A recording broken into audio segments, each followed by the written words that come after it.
Hello students, चलिए sets के video को हम लोग और आगे बढ़ाते हैं, यानी कि सेट्स के टॉपिक को और आगे बढ़ाते हैं। आज देखिए सेट्स के बारे में कुछ और टॉपिक्स हम लोग डिस्कस कर रहे हैं। उसमें है मोर अबाउट सेट्स। सेट्स का जो थ्योरी है उसको डेवलप किया था कौन? जर्मन मैथमेटिशियन जॉर्ज कांटर ने। सेट्स का जो थ्योरी है उसको डेवलप कौन किया था? जर्मन मैथमेटिशियन जॉर्ज कांटर ने किया था। उनका जन्म कब हुआ था? 1845 और उसका डेथ कब हुआ था? 1918 को। खैर डेथ और इससे तो मतलब नहीं है, लेकिन ये याद रखिएगा कि सेट्स की थ्योरी को कौन डेवलप किया था। तो कौन किया था? जॉर्ज कांटर्स। बहुत सारा आगे जब आप सीनियर क्लासेस में जाइएगा तो कांटर्स थ्योरी के नाम से हम लोग बहुत सारा थ्योरी पढ़ते हैं, जिसमें ये सेट से रिलेटेड आगे और भी टॉपिक्स मिलेंगे। चलिए पहला तो ये टॉपिक क्लियर हुआ कि theory of sets was developed by German mathematician George कांटर।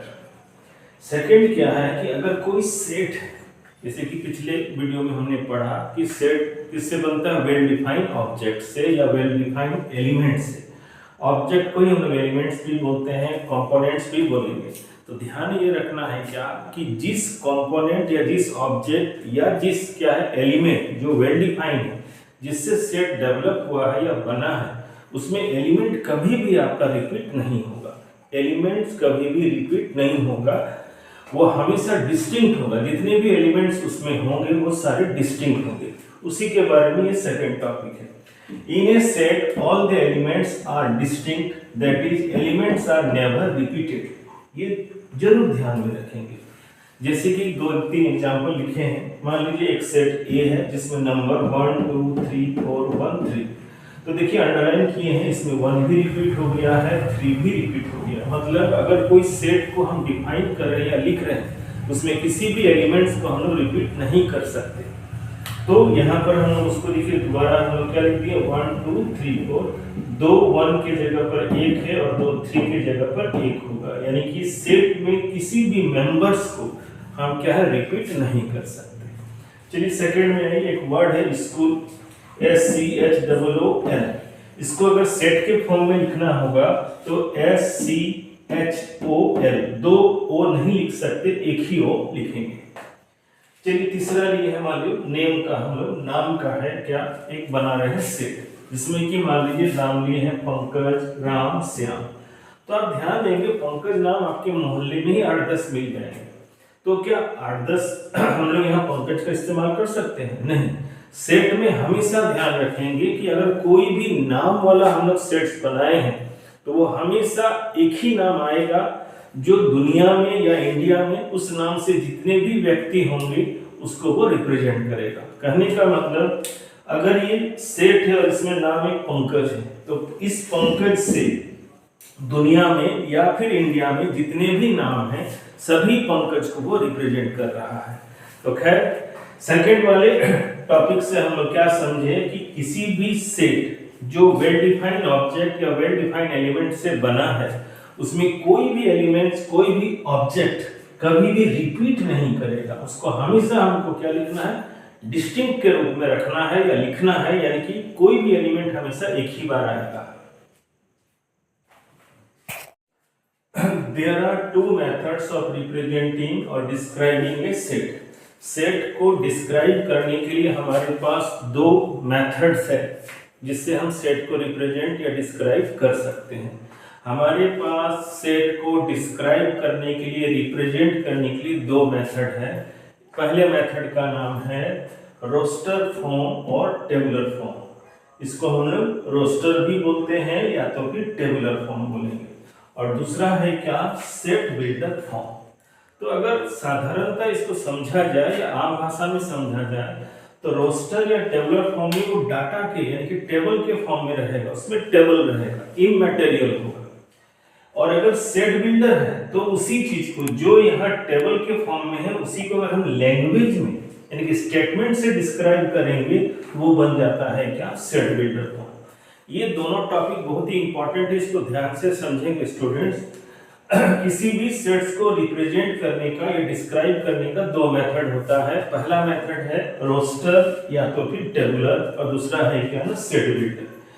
Roster form में ये जो नया वर्ड है टेबुलर, या जो सेकंड वर्ड है टेबुलर, उससे पता चल रहा है क्या कि सेट को रिप्रेजेंट करने के लिए हम लोग टेबल का यानी कि डाटा का प्रयोग करते हैं, और जब भी उसी डाटा को अगर हम लोग स्टेटमेंट से रिप्रेजेंट कर दें तो वो बन जाता है क्या, सेट बिल्डर। चलिए एक एग्जांपल से समझते हैं।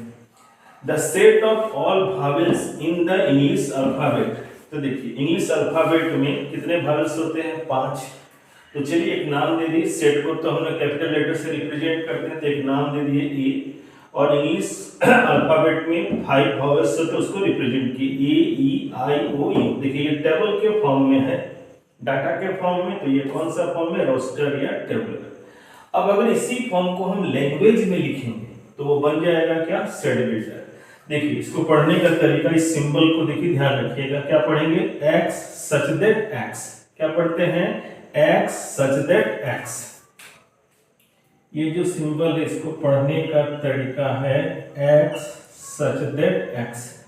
इस सिंबल में हम लोग सच दैट में हम लाइन से भी इसको इंडिकेट कर सकते हैं।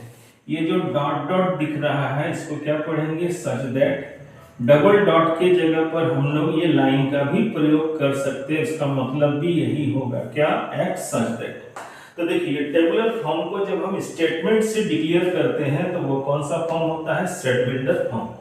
तो चलिए देखिए इसको कैसे पढ़ेंगे, x such that x is a vowel in English alphabet. यानी कि x क्या है, एक ऐसा टर्म है जो क्या है बाबा, इंग्लिश अल्फाबेट, और वो इस अल्फाबेट में कौन टर्म्स है, वॉवेल्स है।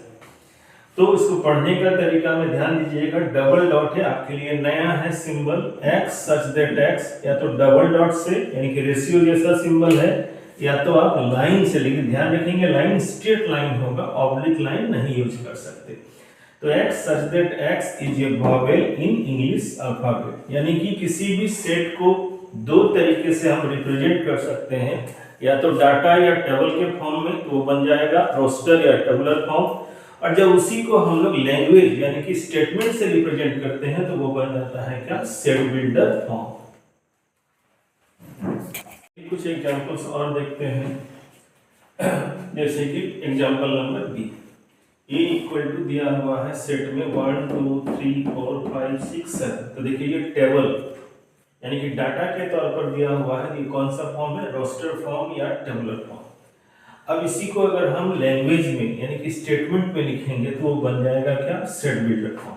तो चलिए ये सब क्या है, देखिए नेचुरल नंबर है, तो x such that x belongs कर रहा है किसको, m को। ये साइन पढ़ाए थे हम पहले वीडियो में, ये क्या है, बिलोंग्स टू। इसको क्या पढ़ते हैं, बोलिए, बिलोंग्स टू, बिलोंग्स टू। तो x किसको बिलोंग्स कर रहा है, n। n का मतलब क्या है, नेचुरल नंबर, और जो x का वैल्यू है लेस देन 8 मतलब 8 से छोटा है। तो यहाँ देखिए अगर हम इससे भी आ सकते हैं, यानी कि सेट बिल्डर से हम लोग रोस्टर फॉर्म में भी आ सकते हैं, और रोस्टर फॉर्म से हम लोग सेट बिल्डर भी आ सकते हैं, जो आने वाले वीडियो में हम लोग एक्सरसाइज जब बनाएंगे तब उसमें हम लोग ये करके देखेंगे।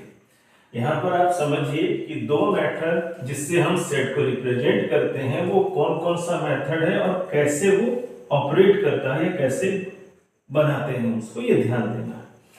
चलिए सेकंड में चलते हैं, बी। देखिए यहाँ पर पहला ये बी नंबर तो क्लियर हो गया होगा, ए बराबर 1 2 3 4 5 6 7। ये कौन सा फॉर्म है, रोस्टर या टेबुलर। इसी को हम स्टेटमेंट पे रिप्रेजेंट की, स्टेटमेंट को पढ़ने का अच्छे तरीके से समझ जाइए। x such that x belongs कर रहा है किसको, m को। इस सिंबल के बारे में पहले वीडियो में बताया गया है, और जहां पर x का कंडीशन 1 दिया गया है। x क्या है बाबा, नेचुरल नंबर तो है, और आप जानते हैं नेचुरल नंबर 1 से स्टार्ट होकर के कहां तक जाता है, इनफाइनाइट तक जाता है, लेकिन यहाँ इनफाइनाइट तक नहीं गया, कहां तक आया है, 7 तक। तो क्या लिखेंगे भाई कि x लेस देन 8 यानी कि 8 से छोटा है, और x क्या होगा, नेचुरल नंबर। तो 8 से छोटा नेचुरल नंबर कौन कौन होगा, 7 6 5 4 3 2 1। चलिए नेक्स्ट चलते हैं। इसमें देखिए इस सेट में क्या दिया हुआ, b इक्वल टू 3 6 9 12 15 18। कौन सा फॉर्म है, टेबुलर। तो टेबुलर फॉर्म को थोड़ा सा देख करके आपको पहले समझना होगा कि उसके लिए हम कौन से, जब तक समझिएगा नहीं तब तक आप स्टेटमेंट नहीं लिख पाइएगा। तो अगर हम इस सारे नंबर पर को ध्यान से देखेंगे तो क्या पता चल रहा है, ये 3 का टेबल यानी कि 3 का पहाड़ा है।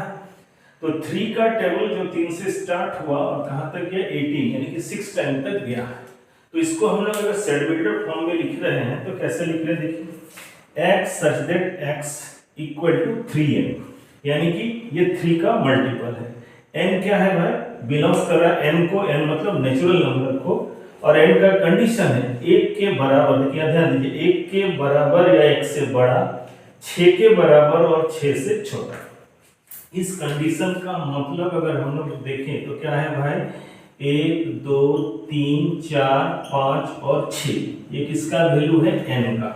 इसको आप बारी बारी से यहाँ बैठाइएगा। जैसे n का मान 1 लिए तो x का मान 3n, यानी कि 3 into 1 क्या आएगा 3। n का मान 2 लेंगे तो x इक्वल टू 3n, यानी कि 3 2 क्या आएगा 6 आएगा। यानी कि n के मान को हम कंटिन्यूअसली बैठाते जाएंगे तो हमको x का मान मिलेगा, और वो कौन सा नंबर को रिप्रेजेंट करेगा, 3 के मल्टीपल्स को, यानी कि 3 के टेबल को। चलिए एग्जांपल डी में देखिए, एक सेट दिया हुआ है C, इसमें मेंबर है 1 4 9 16 25 36। जैसा कि आपको पहले भी हम बता रहे हैं क्या कि रोस्टर फॉर्म और टेबुलर फॉर्म में जो टेबल यानी कि डाटा दिया हुआ रहता है, उसको ध्यान से देख करके आपको समझना पड़ेगा, तभी आप उसको सेट बिल्डर में लैंग्वेज या स्टेटमेंट के तौर पर लिख पाइएगा। तो अगर इस नंबर सब में आप गौर से देखेंगे तो क्या है, ये 1 का स्क्वायर है, ये 2 का स्क्वायर है, ये 3 का स्क्वायर है, ये 4, ये 5, ये 6 का स्क्वायर है। तो हम लोग इसको लिख सकते हैं क्या कि x such that x equal to क्या है, n स्क्वायर, जहां n किसको बिलोंग्स करेगा, n, कैपिटल N मतलब नेचुरल नंबर। ध्यान दीजिए यहाँ n small n capital N को बिलोंग्स कर रहा है, मतलब कैपिटल N का मतलब क्या है, नेचुरल नंबर। ये किसको बिलोंग्स कर रहा है, नेचुरल नंबर। और नेचुरल नंबर आप जानते हैं कहां से स्टार्ट होता है, 1 से और इनफाइनाइट तक जाता है। तो अगर हम n का मान 1 रखें तो 1 का स्क्वायर क्या आएगा, बोलिए 1 आएगा। यहाँ अगर 2 रखेंगे तो 2 का स्क्वायर क्या आएगा, 4 आएगा। 3 रखते हैं तो 3 का स्क्वायर क्या आएगा, 9। यहाँ 4 रखेंगे तो 4 का स्क्वायर क्या आएगा, 16, एंड सो ऑन मिल रहा है। यानी कि जब तक हम टेबुलर या रोस्टर फॉर्म के पैटर्न को समझेंगे नहीं, तब तक हम सेट बिल्डर के स्टेटमेंट को हम सही तरीके से या सही से नहीं लिख पाएंगे।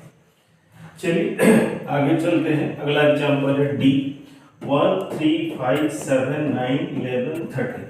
तो ध्यान से अगर देखेंगे तो ये कौन सा नंबर है, ऑड नंबर है। प्राइम तो नहीं बोल सकते क्योंकि 9 क्या है ना, प्राइम नंबर नहीं होता है। तो ये कौन सा नंबर है, ऑड नंबर है। तो लिखना आसान हो गया, x such that x belongs कर रहा है किसको, n को, एंड n मतलब नेचुरल नंबर, और x क्या है बाबा, ऑड। यानी कि जिस भी आप नेचुरल नंबर को चुनिएगा इस सेट के अंदर में, वो आपका क्या आएगा, या किसको बताएगा, ऑड को। इसको आप ध्यान से समझिए। जब हम एक्सरसाइज बनाएंगे तो ये तो और भी आप एक्सरसाइज बनाते बनाते क्लियर हो जाइएगा। तो टॉपिक को ध्यान से सुनिए, समझिए। अगर कोई प्रॉब्लम होता है तो कमेंट सेक्शन में कमेंट कीजिए, ताकि हम और उसको क्या ना क्लियर कर सके। लेकिन बिना देखे समझे और अच्छी तरह से वीडियो को देखिए, समझिए, उसके बाद क्या है, फिर भी अगर मान लीजिए डाउट्स होता है तो कमेंट्स में लिखिएगा, हम उसको डाउट्स को क्लियर कर देंगे।